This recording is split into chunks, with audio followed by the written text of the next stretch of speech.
Mahirap ang maging mahirap. Alam mo yung pinakamasakit na pwede mong maranasan bilang tao? Yun ay ang isilang ka sa mundong ito na wala kang kahit ano.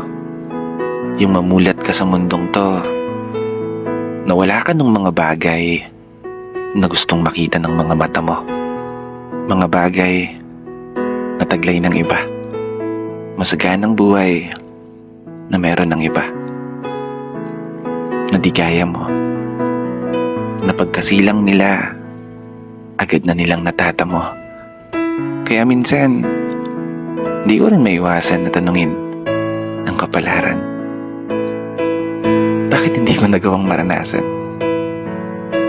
Yung isilang na meron kang kahit ano na pwede mong pagkukunan. Meron kang mamanahin